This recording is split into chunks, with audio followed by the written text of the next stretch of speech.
Hi guys, welcome to my YouTube channel Samarpan शिक्षा।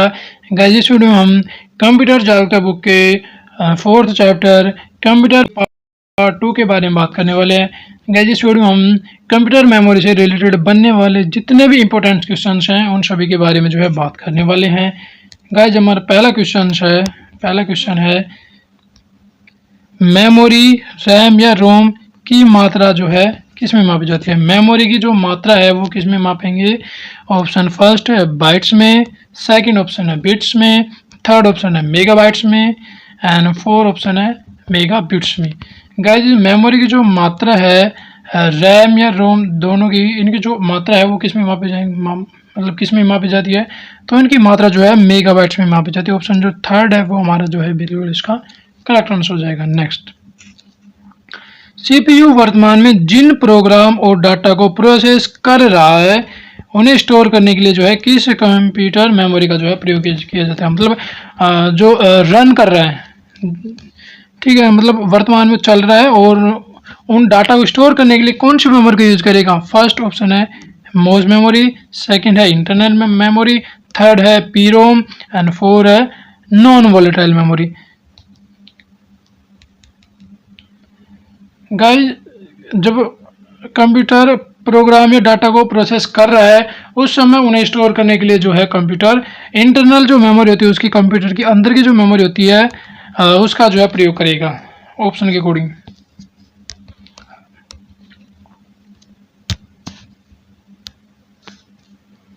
Next, guys option के according मैंने इसलिए बोला क्योंकि उस मेमोरी का नाम होता तो फिर वहाँ पे थे, लेकिन अभी इंटरनल मेमोरी है तो यहाँ पे इंटरनल मेमोरी वाला ऑप्शन बिल्कुल सही हो जाएगा।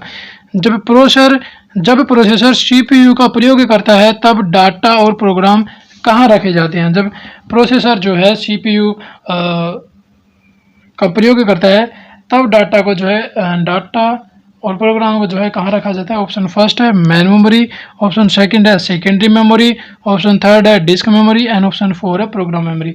गाइस जब प्रोसेसर सीपीयू का प्रयोग करता है तब डाटा और प्रोग्राम को मेन मेमोरी में रखा जाता है। तो ऑप्शन जो फर्स्ट है वो हमारा इसका बिल्कुल करेक्ट आंसर हो जाएगा। नेक्स्ट, कंप्यूटर की प्रमुख मेमोरी को क्या कहा जाता है। तो कंप्यूटर की जो प्रमुख मेमोरी उसको क्या कहेंगे। प्राथमिक मेमोरी स्टोरेज, सेकंड है आंतरिक मेमोरी, थर्ड है प्राइमरी मेमोरी एंड फोर है ये सभी। तो गाइस कंप्यूटर की जो प्रमुख मेमोरी होगी वो सभी के सभी होंगे। इनमें से उसको प्राथमिक या प्राइमरी स्टोरेज भी कहा जा सकता है, आंतरिक मेमोरी भी कहा जा सकता है एंड प्राइमरी मेमोरी कहा जा सकता है। तो ऑप्शन जो फोर है ये सभी, ये हमारा बिल्कुल इसका करेक्ट आंसर हो जाएगा। नेक्स्ट,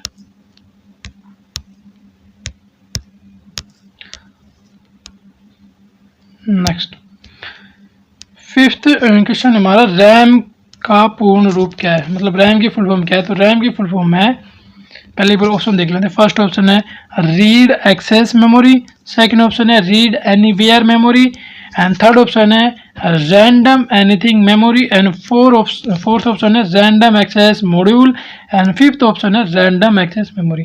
गाइस रैम की जो फुल फॉर्म है वो है रैंडम एक्सेस मेमोरी। ऑप्शन जो फिफ्थ है वो हमारा इसका करेक्ट आंसर हो जाएगा। नेक्स्ट, रैम निम्नलिखित में से किसका उदाहरण है। रैम किस तरह की मेमोरी है, ऑप्शन के अकॉर्डिंग बताना किसका उदाहरण है।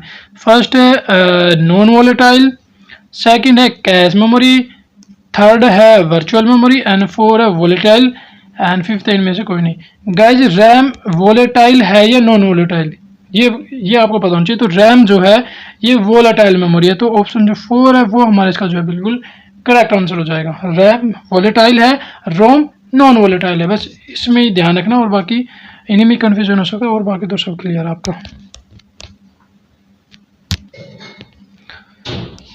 नेक्स्ट, रैम में स्टोर की गई सूचना वोलेटाइल मानी जाती है। मतलब रैम में जो भी सूचना स्टोर की जाती है वो वोलेटाइल मानी जाती है। अभी पूछ रहा है कि इसका मतलब क्या है, मतलब वोलेटाइल मानी जाती है क्यों, ये उसका रीजन क्या है।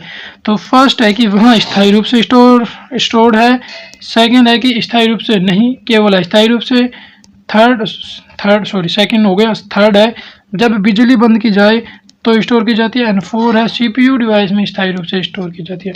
गाइस रैम का जो डाटा है या जो भी सूचना है वो वोलेटाइल मान जाती है। इसका रीज़न ये है कि क्योंकि इसमें जो डाटा होता है वो स्थायी रूप से नहीं होता है, केवल स्थायी रूप से स्टोर किया जाता है।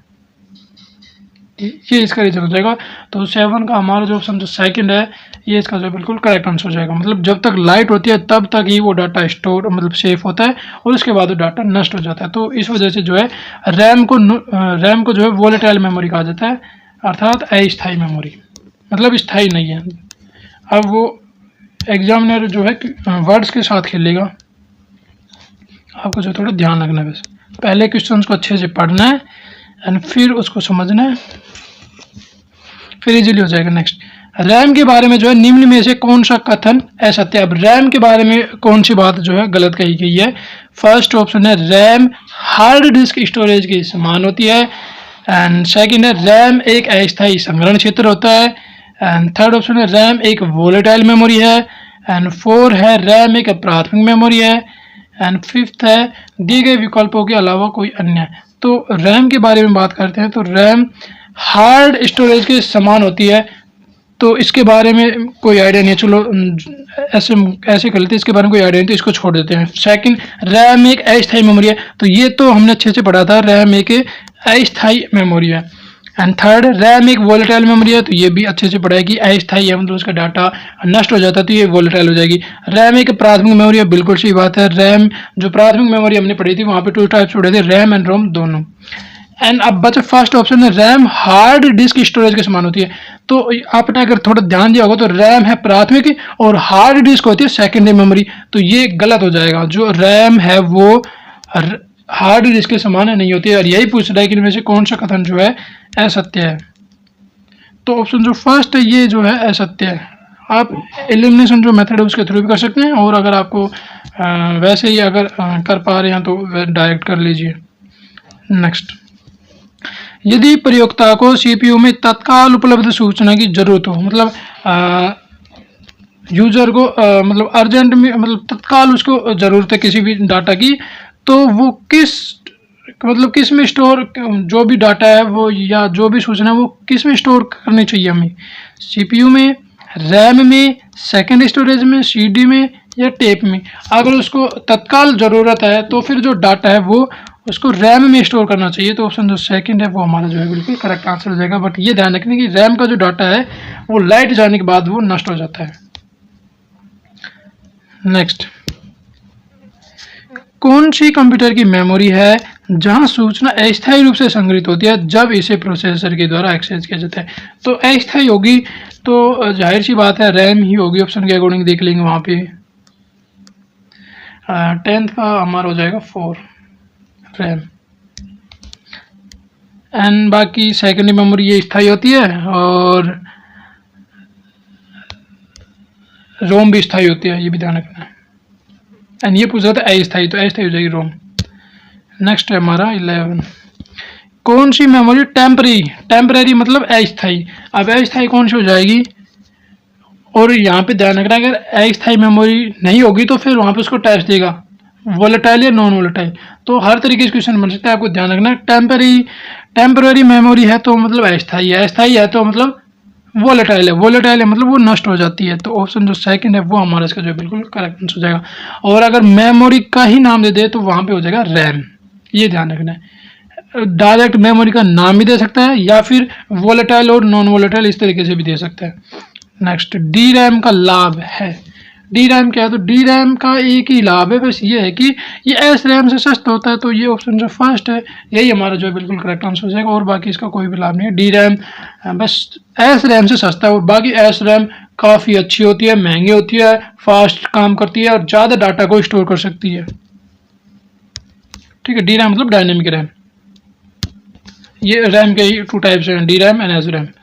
नेक्स्ट, निम्न में से जो है किस मेमोरी चिप की गति सबसे तेज होती है। सबसे तेज किसकी होगी, ऑप्शन के अकॉर्डिंग देखना है, कोई निश्चितता नहीं है। सेकंड है कि डी रैम की, थर्ड है कि एस रैम की, एंड फोर्थ है डी रैम बड़े चिप्स के लिए जो है अधिक तेज है, एंड फिफ्थ है उपरोक्त में से कोई नहीं। गाइस मोटे तौर पर बात करें तो ये D RAM and S RAM के बारे में बात कर रहे हैं। तो D RAM and S RAM में से सबसे तेज गति किसकी होगी, तो ये होगी एस रैम की। ठीक है। जो एस रैम है वो बहुत ही महंगी है, उसकी गति भी बहुत तेज है और इसमें स्टोर करने की क्षमता भी बहुत तेज है। एंड अगर क्वेश्चन इस तरीके से पूछे कि डी रैम का एक फ़ायदा बताइए, तो डी रैम का एक फ़ायदा ये है कि ये एस रैम से सस्ती है, बस ये फ़ायदा इसका। नेक्स्ट, कंप्यूटर में स्थित स्थायी मेमोरी को निम्न में से क्या कहेंगे? अगर उसकी कंप्यूटर में जो भी स्थायी मेमोरी है तो वो रोम होगी, ठीक है। उसको प्रोग्राम करने के लिए जो उसमें स्टोर किया जाता है वो स्थायी होती है, ठीक है, नॉन वॉलेटाइल होती है वो, ये ध्यान रखना। तो इसमें हमारा जो सेकंड है ये इसका जो बिल्कुल करेक्ट आंसर हो जाएगा। नेक्स्ट, गाइस आप जो है साथ साथ इन क्वेश्चंस के ऑप्शंस भी जो है कमेंट में लिखते रहिएगा। नेक्स्ट, रीड ओनली मेमोरी मतलब रोम के बारे में बात की जा रही है, तो इनमें से कौन सी विशेषता जो उसे उपयोगी बनाती है? तो रोम की इनमें से कौन सी विशेषता है? फर्स्ट ऑप्शन है रोम में जानकारी को आसानी से अपडेट किया जाता है। ये तो गलत है। रोम का जो डाटा है उसमें किसी भी तरह की छेड़खानी नहीं की जा सकती, वो बिल्कुल सेफ होता है, स्थायी होता है। उसमें अपडेट, उसमें किसी भी तरह का कोई भी करेक्शन अपडेट नहीं किया जा सकता। सेकेंड है कि रोम में डाटा को खतरा नहीं होता, बिजली न होने पर भी वह सेफ रहता है। तो ये तो बिल्कुल सही बात है। जो रोम का जो डाटा है उसको किसी तरीके से कोई भी हानि या क्षति नहीं होती है, वो बिल्कुल सेफ होता है। लाइट आए जाए उसका कोई फर्क नहीं पड़ेगा। ये सेकंड तो सही है। थर्ड है रोम विशाल सस्ता डाटा स्टोरेज उपलब्ध कराते हैं, तो ये गलत हो जाएगा, ये ऑप्शन सही नहीं है। एंड फोर है रोम चिपों की अलग अलग ब्रांड के कंप्यूटर्स में आसानी से अदला बदली की जा सकती है, तो ये भी कोई मतलब अच्छा ऑप्शन नहीं है। एंड फिफ्थ है उपरोक्त में से कोई नहीं। तो गाइज रोम की जो सबसे बेस्ट जो मतलब एक तरीके से क्वालिटी है वो ये है कि इसमें किसी भी तरीके का कोई भी डाटा जो होता है उसमें छेड़खानी नहीं की जा सकती और वो डाटा सेफ होता है। लाइट आ जाए उसमें किसी भी तरह का कोई फ़र्क नहीं पड़ता, हानि क्षति जो भी है वो नहीं होता, वो बिल्कुल सेफ होता है। नेक्स्ट, जब आप पहले एक कंप्यूटर को ऑन करते हैं तब सीपीयू में संग्रहित निर्देश को प्रयोग में लाने के लिए पहले से तैयार होता है। ऑप्शन कोड बताना पहले से क्या तैयार होता है? RAM, flash memory, ROM, CD ROM and ALU. Guys अगर आपने थोड़ा ध्यान दिया होगा तो रोम में जो है डाटा, जो मतलब कंप्यूटर को रन करने के लिए डाटा और जो भी निर्देश या जो भी प्रोग्राम्स होते हैं वो होते हैं। अब हम बात कर रहे हैं निर्देशों को प्रयोग में लाने के लिए। हम निर्देशों को प्रयोग में लाएंगे तो कौन सी मेमोरी तैयार होगी? तो रोम तैयार होगी, क्योंकि जो भी डाटा या जो भी प्रोग्राम्स होते हैं वो रोम में होते हैं। अब हम प्रोग्राम्स को ही रन करेंगे, निर्देश को ही प्रयोग में लाएंगे, तो वहां पे रोम रेडी हो जाएगी फिर। एंड रोम जो है वो नॉन वोलेटाइल मेमोरी अर्थात स्थायी मेमोरी है, और वोलेटाइल होती है अस्थायी, जैसे रैम। नेक्स्ट, पी रोम का पूरा नाम क्या है? रोम गाइज हमने रोम के 3 टाइप्स पढ़े थे। उसमें जो पहला टाइप था पी रोम, सेकेंड था ईपी रोम एंड थर्ड था ईपी रोम। अभी पूछ रहा पी रोम की फुल फॉर्म क्या है? पी रोम की फुल फॉर्म है प्रोग्रामेबल रीड ओनली मेमोरी। तो ऑप्शन जो फर्स्ट है वो हमारे इसका जो है बिल्कुल करेक्ट आंसर हो जाएगा। नेक्स्ट, सूचना और संचार तकनीकी के क्षेत्र में ईईपी रोम का पूरा नाम क्या है? एंड ईईपी जो रोम है इसकी फुल फॉर्म है electrically erasable programmable read only memory. अब ऑप्शन देखते हैं, electrically erasable programmable read only memory. तो ऑप्शन जो फर्स्ट है वही हमारा जो है इसका बिल्कुल करेक्ट आंसर हो जाएगा। एंड गाइस इसी के साथ साथ ईपी रोम के बारे में बात कर लेते हैं। ईपी रोम की फुल फॉर्म हो जाएगी erasable programmable read only memory. Next, जब इसमें बिजली बंद होती है तो मेमोरी के कंटेंट्स नष्ट नहीं होते हैं। गाइज यहाँ पे थोड़ा सा ध्यान रखना, नष्ट नहीं होते हैं। तो नष्ट किस में नहीं होंगे? रोम में, ठीक है।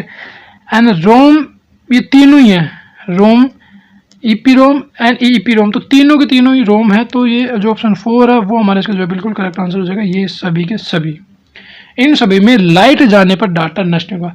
गाइज यहाँ पे ध्यान रखना, इरेजेबल है, इरेजेबल मतलब हम मिटाएंगे, लाइट जाने के बाद खुद नहीं मिटेगा वो, ये ध्यान रखना यहाँ पे, ठीक है। नेक्स्ट, कैश मेमोरी किसके मध्य में जो है स्थित होती है? तो कैश मेमोरी जो है हमने अभी जस्ट बात की थी, कैश मेमोरी जो है वो रैम एंड सीपीयू इन दोनों के मध्य में जो है काम करती है। तो ऑप्शन जो फर्स्ट है वो हमारा जो है बिल्कुल इसका करेक्ट आंसर हो जाएगा। कैश मेमोरी सीपीयू और रैम इनके मध्य में होती है। नेक्स्ट, एक छोटे आकार की वोलेटाइल मेमोरी। वोलेटाइल मतलब नष्ट होने वाली, जो प्रोसेसर के लिए उच्च गति का डाटा एक्सेस करती है। तो नष्ट होने वाली है और प्रोसेसर से रिलेटेड है, तो या तो रैम होगी या कैश मेमोरी होगी। अब ऑप्शन के अकॉर्डिंग देखते हैं।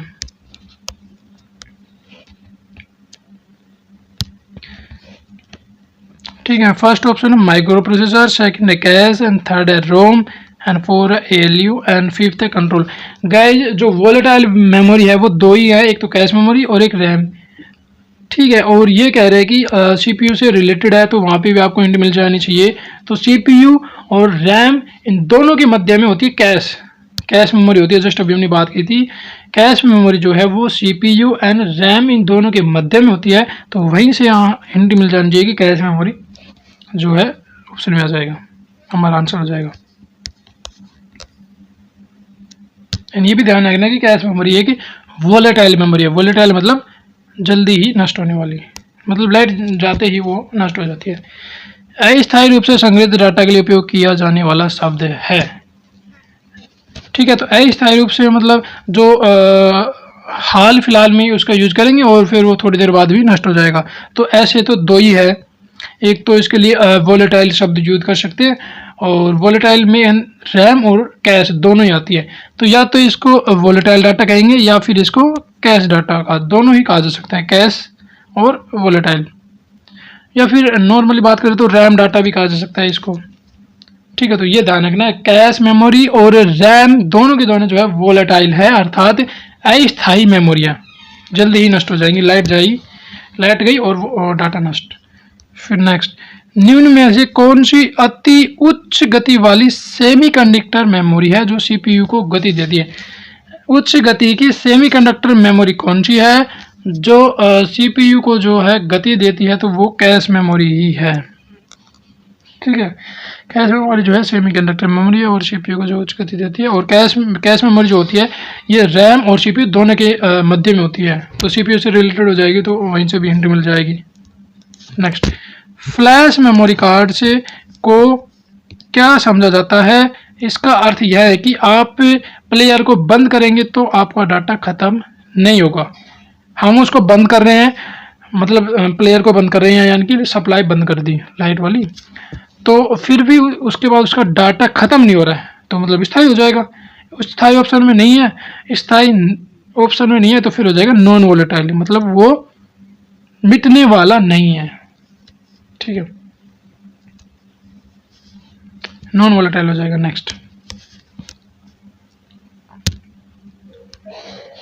वह तकनीक जो मैन मेमोरी के वास्तविक साइज को बढ़ा देती है, कौन सी तकनीक है वो? तो मैन मेमोरी के वास्तविक साइज को बढ़ा देने वाली जो तकनीक है या मेमोरी है, तो वो है वर्चुअल जो मेमोरी थी ना, वर्चुअल स्टोरेज। ये मैन मेमोरी के वास्तविक साइज को जो है बढ़ा देती है।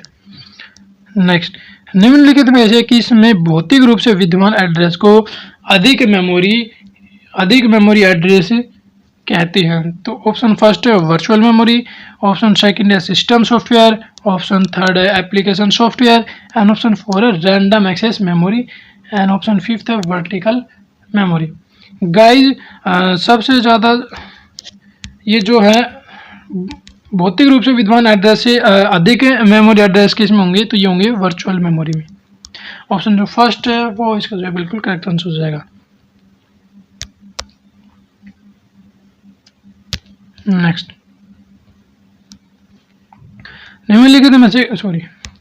निम्नलिखित में से कौन सा कथन सेकेंडरी मेमोरी के बारे में सत्य है? सेकेंडरी मेमोरी के बारे में कही गई बात देखनी है, फिर सत्य कथन देखना कौन सा।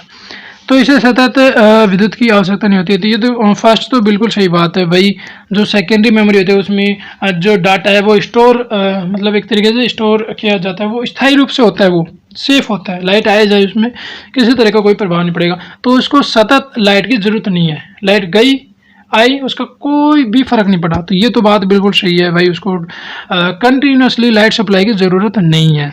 सेकेंड है यह मैग्नेटिक मीडिया का उपयोग नहीं करती, ये गलत है। जो सेकेंडरी मेमोरी है वो मैग्नेटिक मीडिया का भी प्रयोग करती है, ऑप्टिकल मीडिया का भी प्रयोग करती है एंड सॉलिड स्टेट, इन तीनों का ही उपयोग करती है। तो सेकंड ऑप्शन गलत हो जाएगा। थर्ड, यह चार मुख्य प्रकार की डिवाइसेस मिलकर बनी है, ये कोई ज़रूरी नहीं है। ठीक है, तो सेकेंडरी मेमोरी तीन तरह की डिवाइसेस से बनी थी, magnetic, optical and solid state, तो तीन टाइप्स वाली थी। एंड यह बाद में प्राप्त किए गए डाटा को सेव नहीं करती, ये गलत है, क्योंकि हमें डाटा को बाद में प्राप्त करें चाहिए, पहले प्राप्त करें, वो डाटा इसमें प्राप्त कर लिया तो वो डाटा इसमें एक बार मतलब चला गया, एंटर कर लिया तो वो सेफ हो गया, फिर वो अब फिर लाइट आए जाए किसी तरह को कोई प्रभाव नहीं पड़ता। तो ऑप्शन के अकॉर्डिंग जो इसमें जो फर्स्ट स्टेटमेंट है, पहला जो ऑप्शन है वो बिल्कुल सही का मतलब बिल्कुल सही स्टेटमेंट है सेकेंडरी मेमोरी के बारे में। नेक्स्ट है, कंप्यूटर का कौन सा भाग जो है सूचना को स्टोर करने में सहायक होता है। यहाँ पे ध्यान देना, सहायक का मतलब सेकेंडरी मेमोरी, द्वितीयक मेमोरी। सहायक ऑप्शन आते ही, अब द्वितीय मेमोरी ऑप्शन में ना हो तो फिर द्वितीय मेमोरी के टाइप्स देख लेंगे। द्वितीय मेमोरी में ऑप्टिकल डिवाइस भी थी, मैग्नेटिक डिवाइस भी थी एंड सॉलिड स्टेट डिवाइस भी थी। ठीक है, वहाँ से भी, या फिर ऑप्शन एलिमिनेशन मेथड के थ्रू भी कर सकते हैं। इनमें पहले देख लेंगे स्टोरेज जो डिवाइस है वो कौन कौन सी। मॉनिटर है, स्टोरेज डिवाइस नहीं है, कीबोर्ड नहीं है, प्रिंटर नहीं है, प्लॉटर नहीं है। तो ऑप्शन जो ऑप्शन जो थर्ड है ये एक स्टोरेज डिवाइस है, तो ऑप्शन जो थर्ड है वो हमारे इसका जो बिल्कुल करेक्ट आंसर हो जाएगा। एंड जो डिस्क ड्राइव होता है ये मैग्नेटिक ड्राइव के अंतर्गत आता है, मैग्नेटिक स्टोरेज डिवाइस, और ये सेकेंडरी मेमोरी का ही एक टाइप है, इसको ऐसे ही कह सकते हैं। नेक्स्ट, डिस्क को, ट्रैक को और सेक्टर्स में विभाजित करने की जो प्रक्रिया है उसे क्या कहेंगे। डिस्क को ट्रैक और सेक्टर्स में विभाजित करने की जो प्रक्रिया है उसे क्या कहेंगे। ऑप्शन फर्स्ट है ट्रैकिंग, सेकंड है फॉर्मेटिंग, ऑप्शन थर्ड है क्रैशिंग, ऑप्शन फोर है एलोटिंग एंड ऑप्शन 5 है डाइसिंग। गाइस, डिस्क को ट्रैक्स और सेक्टर्स में विभाजित करने की जो प्रक्रिया है उसको जो है फॉर्मेटिंग कहेंगे। ऑप्शन जो सेकंड है वो हमारा जो है बिल्कुल इसका करेक्ट आंसर हो जाएगा। नेक्स्ट, हार्ड ड्राइव को स्टोर करने के लिए जो है किसका उपयोग किया जाता है। तो हार्ड ड्राइव को स्टोर करने के लिए जो है किसका प्रयोग करेंगे। तो हार्ड ड्राइव होती है सेकेंडरी मेमोरी, सेकेंडरी मेमोरी होती है स्थाई, तो यहाँ पे जो है स्थाई जो डाटा होता है उसका प्रयोग करेंगे। हार्ड ड्राइव को स्टोर करने के लिए किस तरह के डाटा का प्रयोग करेंगे। तो हार्ड ड्राइव को स्टोर करने के लिए जो है स्थाई डाटा। अब इस स्थाई डाटा को जो है नॉन वोलेटाइल भी कहा जा सकता है, तो दोनों की दोनों जो ऑप्शन जो है ये बिल्कुल सही है। हार्ड ड्राइव को स्टोर करने के लिए जो है स्थाई डाटा या नॉन वोलेटाइल डाटा का जो है उपयोग किया जाता है। यहाँ ऑप्शन में जो है थोड़ी सी मिस्टेक होगी, लेकिन दोनों ही ऑप्शन सही है। ठीक है, नॉन वोलेटाइल डाटा को ही तो स्थाई डाटा कहेंगे, तो दोनों एक ही तो बात है, तो ये यहाँ पे अब ध्यान रखना है। नेक्स्ट, फ्लॉपी डिस्क पर डाटा को रिंग में रिकॉर्ड करना क्या कहलाता है। ऑप्शन फर्स्ट है फ्लिप, सेकंड है रिंग, थर्ड ऑप्शन है राउंडर्स एंड फोर्थ ऑप्शन है सेगमेंट्स एंड फिफ्थ ऑप्शन इनमें से कोई नहीं। गाइस, फ्लॉपी डिस्क पर डाटा को रिंग में रिकॉर्ड करना ये जो है सेगमेंट्स कहलाता है। ऑप्शन जो 4 है वो हमारा जो है बिल्कुल करेक्ट आंसर हो जाएगा। नेक्स्ट, पर्सनल कंप्यूटर के लिए सबसे प्रचलित जो स्टोरेज डिवाइस है वो कौन सी है। जनरली जो यूज़ की जाने वाले जो स्टोरेज डिवाइस है, पहली बात तो ये कि इनमें से स्टोरेज डिवाइस देख लेंगे ऑप्शन के अकॉर्डिंग, एलिमिनेशन मेथड के थ्रू करें तो ये कंप्यूटर है, स्टोरेज डिवाइस नहीं है, लैपटॉप भी स्टोरेज डिवाइस नहीं है और मैन फ्रेम भी स्टोरेज डिवाइस नहीं है। अब इसमें स्टोरेज डिवाइस सिर्फ एक ही बचता है, फ्लॉपी डिस्क, तो ऑप्शन जो फर्स्ट है वो हमारा जो है इसका बिल्कुल करेक्ट आंसर हो जाएगा। नेक्स्ट, डिस्क के उसी कंटेंट को क्या कहते हैं जो उसे बनाते समय रिकॉर्ड किया जाता है और जिसे प्रयोक्ता के द्वारा बदल या मिटा नहीं सकते, मतलब ना ही उसमें किसी तरीका से कोई छेड़खानी करेंगे, ना ही उसे मिटा सकते हैं, ना ही बदल कर सकते हैं। तो ये जो डाटा हो जाएगा ये केवल रीड वाला हो जाएगा। ऑप्शन जो थर्ड है वो हमारा जो है बिल्कुल इसका करेक्ट आंसर हो जाएगा। केवल रीड कर सकते हैं, उसमें किसी तरह की कोई भी छेड़खानी नहीं कर सकते, ना ही उसमें ना ही उसका मतलब किसी तरह का उसमें कोई परिवर्तन कर सकते हैं और ना ही उसको जो है डिलीट कर सकते हैं। नेक्स्ट, कौन सी सबसे सामान्य प्रकार की स्टोरेज डिवाइस है, ऑप्शन के अकॉर्डिंग बताना है। तो सबसे सामान्य प्रकार की जो स्टोरेज डिवाइस है वो है मैग्नेटिक। ऑप्शन जो थर्ड है वो हमारा जो है बिल्कुल इसका करेक्ट आंसर हो जाएगा। जनरली जो है मैग्नेटिक डिवाइस का ही जो है उपयोग करते हैं और सबसे ज़्यादा जो है मैग्नेटिक डिवाइस में ही जो है डाटा स्टोर किया जा सकता है।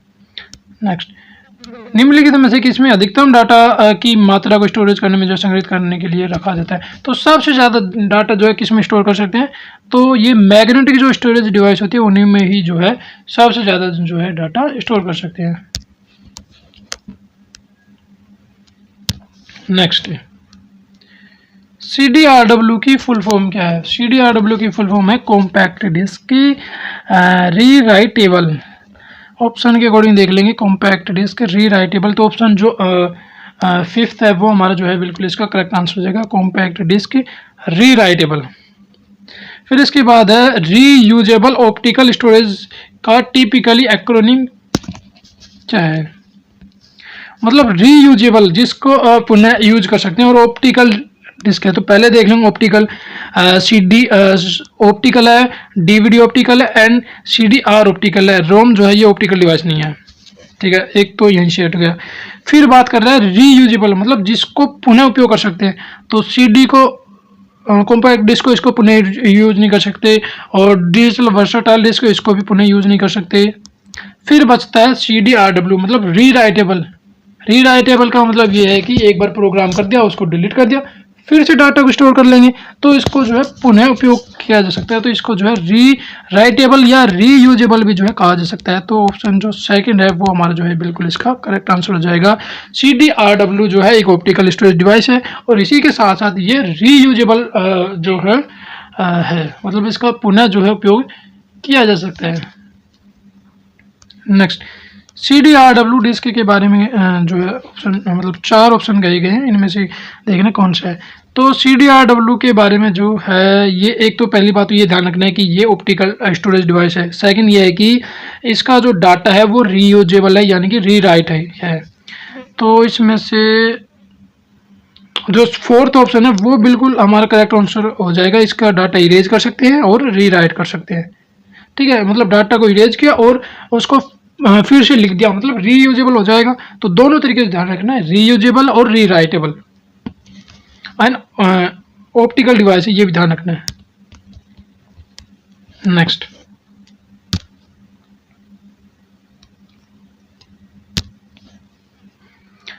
कौन से मीडिया में डाटा या जानकारी को उनमें उपयोगकर्ता के द्वारा एक से ज़्यादा बार स्टोर करने की या लिखने की क्षमता होती है। तो एक से ज़्यादा बार स्टोर करेंगे मतलब बार बार यूज कर रहे हैं उसको, रीयूजेबल हो जाएगा, राइटेबल हो जाएगी। तो जाहिर सी बात है वो RW हो जाएगी। अब देखना कौन सा है, तो CDRW जो है वो हो जाएगा, ठीक है। जो कॉम्पैक्ट डिस्क रीराइटेबल है उसके बारे में बात करें तो उसका उपयोग जो है बार बार करेंगे, मतलब डाटा को मिटा देंगे, डाटा को फिर से स्टोर कर देंगे, डाटा को मिटा देंगे, फिर से स्टोर कर देंगे। तो रीराइटेबल बार बार जो उसको लिखा जा सकता है। नेक्स्ट, ऐसी कॉम्पैक्ट डिस्क का मतलब CD के बारे में बात करें तो ऐसी कौन सी CD है जो लगभग 650 से 800 MB का डाटा का जो है स्टोर कर सकती है, या कहीं की 74 से 80 मिनट म्यूजिक स्टोर कर सकती है। तो कौन सी कॉम्पैक्ट डिस्क है। फर्स्ट है जिप डिस्क, सेकंड है CD-ROM, थर्ड है वीडियो कार्ड एंड फोर्थ है प्रोसेसिंग मशीन एंड जो फिफ्थ ऑप्शन है वो है फ्लॉपी डिस्केट।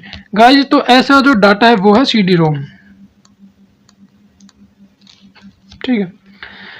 CD जो कॉम्पैक्ट डिस्क से रिलेटेड है वो है CD-ROM, और बाकी प्रोसेसिंग मशीन ये CD से रिलेटेड नहीं है, फ्लॉपी डिस्क ये भी नहीं है, वीडियो कार्ड भी नहीं है, जिप डिस्क में ये अलग है, ठीक है। तो CD से रिलेटेड, ठीक है, CDR, CD-ROM, CDRW ये तीन ही टाइप्स है इसके, बस ये ध्यान रखना। तो यहाँ से क्योंकि कॉम्पैक्ट डिस्क की बात कर रहे हैं, कॉम्पैक्ट डिस्क मतलब CD, अब CD से रिलेटेड तीन ही नाम आते हैं, CDR, CDRW और CD-ROM। तो यहाँ पे हो जाएगा CD-ROM, ऑप्शन में सिर्फ CD-ROM ही है। इस तरीके से भी आपको जो ऑप्शन के थ्रू आंसर करना आना चाहिए। सॉरी, नेक्स्ट है एक CD-ROM, CDRW में क्या अंतर है। CD-ROM में तो हम जो है डाटा जो भी स्टोर कर दिया उसको सिर्फ देख सकते हैं, पढ़ सकते हैं, उसको किसी भी तरीके से उसमें परिवर्तन नहीं कर सकते, उसको डिलीट नहीं कर सकते, ना ही उसको पुनः लिख सकते हैं। ठीक है। और CDRW में जो भी डाटा होता है उसको डिलीट करके फिर से लिख सकते हैं, तो री राइटेबल, री यूजेबल है। एंड इसके अकॉर्डिंग अगर देखें तो ऑप्शन, हाँ, तो ऑप्शन जो फिफ्थ है वो हमारा जो है बिल्कुल करेक्ट आंसर हो जाएगा। CDRW पर जो है लिखा जा सकता है, मतलब उसमें करेक्शन एडिशन किया जा सकता है, लेकिन जो CD-ROM है उसको केवल पढ़ा जा सकता है। तो ऑप्शन जो फिफ्थ है वो हमारा जो है बिल्कुल करेक्ट आंसर हो जाएगा। CDRW को मतलब उसका जो है करेक्शन किया जा सकता है, डाटा को फिर से लिखा जा सकता है, और इसको मतलब आगामी टाइम में भी इसको यूज कर सकते हैं, मतलब रीयूजेबल है, रीराइटेबल है, बार बार इसका यूज कर सकते हैं, किसी तरह कोई दिक्कत नहीं है। लेकिन जो CD-ROM है उसको केवल पढ़ा जा सकता है, उसमें किसी भी तरह की कोई भी छेड़खानी नहीं की जा सकती, उसको जो है ना ही डिलीट किया जा सकता है यानी ना ही उसमें जो है परिवर्तन किया जा सकता है। फिर नेक्स्ट है DVD।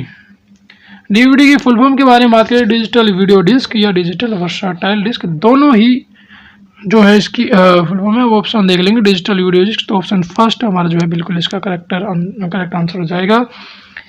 नेक्स्ट, निम्नलिखित में से कौन सी स्टोरेज डिवाइस या कौन सा उपकरण, अच्छा, स्टोरेज डिवाइस का उदाहरण है, कौन सा जो है स्टोरेज डिवाइस का उदाहरण है? तो चुंबक के मैग्नेटिक डिस्क, तो ये तो बिल्कुल है, टेप्स ये भी बिल्कुल है, DVD ये भी है। तो सारे के सारे ही जो हैं स्टोरेज डिवाइस के उदाहरण है, और ये सारे के सारे जो है सेकेंडरी मेमोरी हैं। ठीक है, जो सेकेंडरी मेमोरी पड़ी थी ना उसके अंतर्गत है सारे सारे। नेक्स्ट है DVD किसका उदाहरण है? DVD जो है ये ऑप्टिकल डिस्क के अंतर्गत आती है। ठीक है, ये ध्यान रखना है। हमने जो सेकेंडरी मेमोरी पढ़े थे उसके सेकेंडरी मेमोरी की हमने तीन तरह की पढ़ी थी, मैग्नेटिक मेमोरी मतलब magnetic storage device, and optical storage device, and third था सॉलिड स्टेट मेमोरी डिवाइस। तो मैग्नेटिक स्टोरेज डिवाइस जो थी उसमें hard disk, floppy disk and magnetic tape पड़ी थी। एंड जो ऑप्टिकल जो स्टोरेज डिवाइस पड़ी थी वहां पे हमने CD, DVD एंड ब्लू रे डिस्क ये पढ़ी थी। तो अब ये बात कर रहा है DVD की, तो DVD जो हमने पढ़ी थी ऑप्टिकल के अंदर का, तो ये ध्यान रखना जो DVD है ये एक ऑप्टिकल डिस्क है। ठीक है। And solid state storage device के बारे में बात करें उसमें पेन ड्राइव एंड मेमोरी है।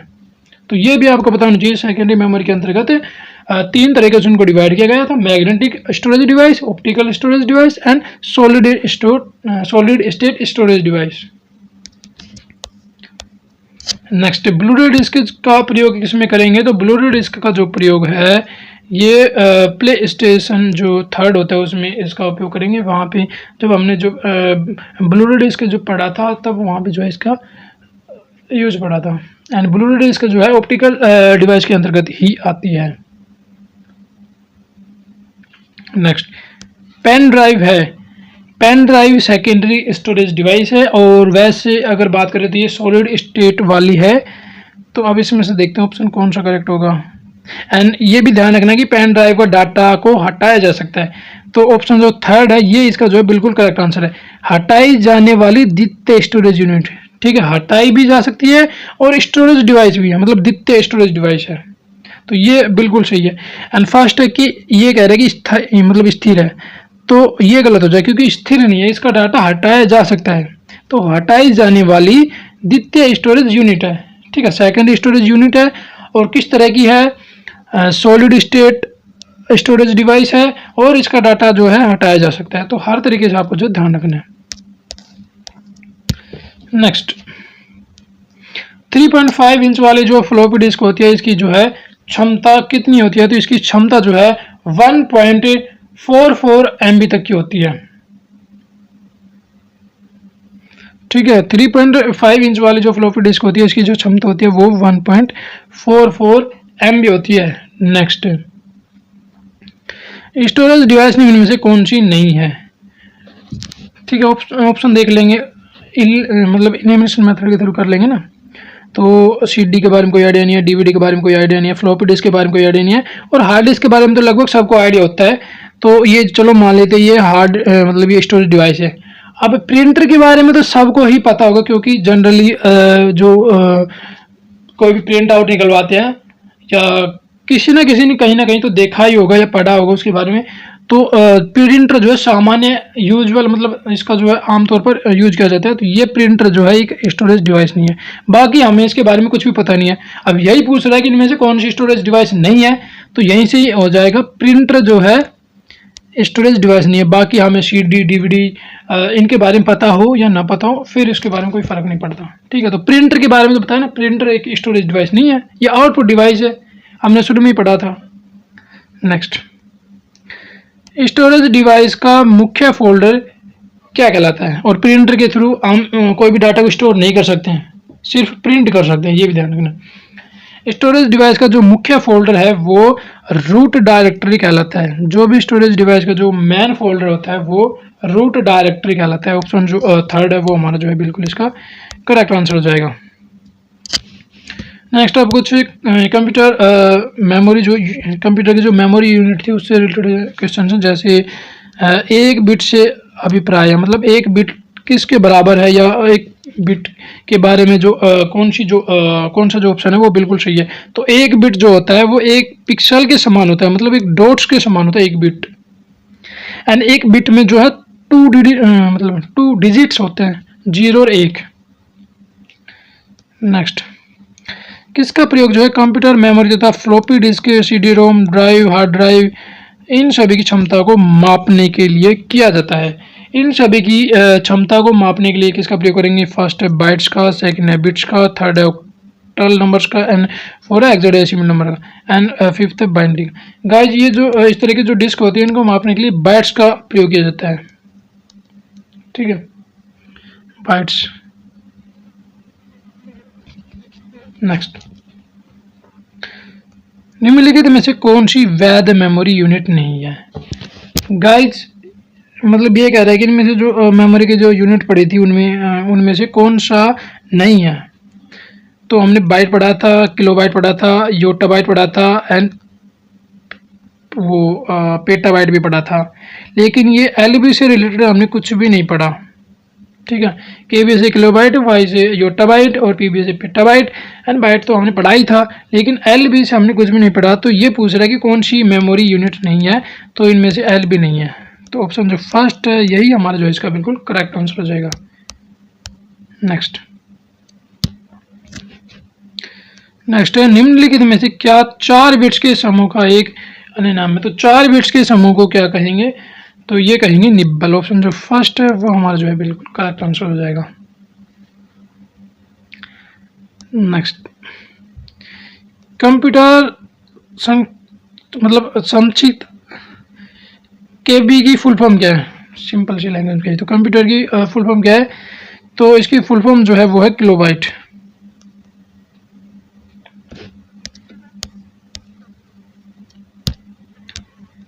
नेक्स्ट क्वेश्चन है, कितने मेगाबाइट, मेगाबाइट मतलब MB, कितने MB से 1 GB बनेगी? तो 1 GB कब बनेगी? जब 1024 MB हो जाएंगे। ठीक है, 1024 MB से 1 GB बनती है। तो फर्स्ट ऑप्शन जो है वो हमारा जो है बिल्कुल करेक्ट आंसर हो जाएगा। नेक्स्ट, ठीक है, 1 मिलियन बाइट्स किसके बराबर होता है? तो 1 मिलियन बाइट्स जो है ये 1 MB के बराबर होता है। 1 मिलियन बाइट्स किसके बराबर होता है? 1 मिलियन बाइट्स 1 MB के बराबर होता है। और 1 बिलियन मेमोरी लोकेशन जो रिप्रेजेंट है ये किसके मतलब कौन करता है?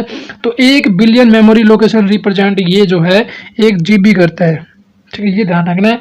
1 मिलियन बाइट्स जो है ये 1 मेगाबाइट के बराबर होता है, मतलब MB के बराबर होता है। एंड 1 बिलियन मेमोरी लोकेशंस को कौन रिप्रेजेंट करता है? तो 1 बिलियन मेमोरी लोकेशंस को जो है 1 गीगाबाइट जो है प्रेजेंट करता है। एंड नेक्स्ट है,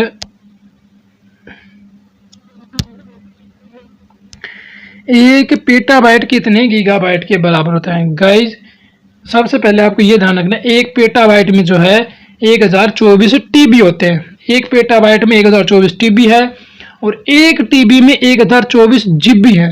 अब ये पूछ रहा है पेटाबाइट कितने गीगाबाइट यानी कि GB के बराबर होता है। तो 1 PB बराबर 1024 TB और TB को लिख सकते हैं 1024 GB में। तो ये हो जाएगा 1 पेटाबाइट बराबर 1024 मल्टीप्लाई 1024 GB। तो ऑप्शन जो 4 है वो हमारा जो है बिल्कुल करेक्ट आंसर हो जाएगा। तो फिर से देखते हैं गाइज, 1 PB मतलब पेटाबाइट जो है 1024 TB यानी कि टेराबाइट के बराबर है, और 1 TB को लिख सकते हैं 1024 गीगाबाइट में, क्योंकि हमको पता है 1 TB बराबर 1024 गीगाबाइट होता है। तो 1 TB को लिख दिया 1024 गीगाबाइट में, तो ये हो जाएगा 1 पेटाबाइट बराबर 1024 multiply 1024 gigabyte. Next, cloud computing में डाटा को कहाँ स्टोर किया जाता है? तो क्लाउड जो कंप्यूटिंग होता है उसमें डाटा को जो है सर्वर में स्टोर किया जाता है, जो भी जो उसका सर्वर होता है वहाँ जो है उसको डाटा को स्टोर किया जाता है। एंड फिर नेक्स्ट क्वेश्चन है, निम्नलिखित में कौन सी क्लाउड कंप्यूटिंग की सर्विसेज है? गाइज हमने क्लाउड कंप्यूटिंग की सर्विसेज पढ़ी थी, वहाँ पे 3 सर्विसेज पढ़ी थी। फर्स्ट थी infrastructure as a service, infrastructure को ही सर्विस के रूप में यूज करेंगे। सेकंड था software as a service, software को सर्विस के रूप में यूज करेंगे। एंड थर्ड था प्लेटफॉर्म एज ए सर्विस। अब इसमें से देख लेंगे कौन सा है। हार्डवेयर एज ए सर्विस ये नहीं पढ़ा था, नेटवर्क एज ए सर्विस ये भी नहीं पढ़ा था, और ऊपर इसको देखेंगे बाद में। एंड थर्ड है प्लेटफॉर्म एज ए सर्विस, तो ये तो हमने पढ़ा था, ये तो बिल्कुल है। तो यही पूछ रहे हैं इनमें से कौन सी क्लाउड कंप्यूटिंग सर्विसेज है?